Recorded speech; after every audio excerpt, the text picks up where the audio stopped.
सध्या पावसाळा चालू होतोय आणि पावसाळा चालू व्हायच्या आधी शेतकरी आपल्या जमिनीची उत्तम मशागत करून घेत असतो.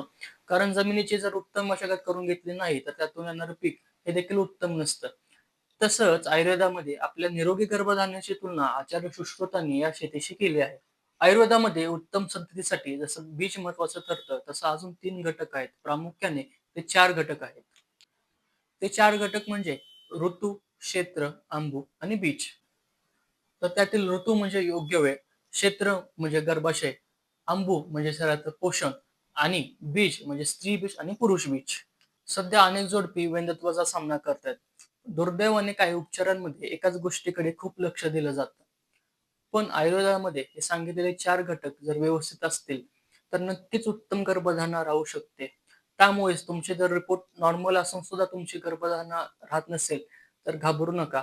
आपण आपलं आरोग्य ज्योती आयुर्वेदच्या माध्यमातून हे 4 घटक नेमके काय आहेत आणि ह्या 4 घटकांचा उपयोग आपण उत्तम गर्भधारणा राहण्यासाठी कसा करू शकतो, हे येणाऱ्या आपण पुढच्या आपल्या भागातून समजून घेणार आहोत. त्यासाठी आपण आपल्या आरोग्य ज्योती आयुर्वेदच्या माध्यमातून हे 4 घटक काय आहेत आणि त्यांचा उपयोग कसा होऊ शकतो, त्यासाठी एक 4 सविस्तर आपण व्हिडिओ बनवणार आहोत. ते पाहायला विसरू नका आणि महत्त्वाचं पेजला फॉलो करायला विसरू नका.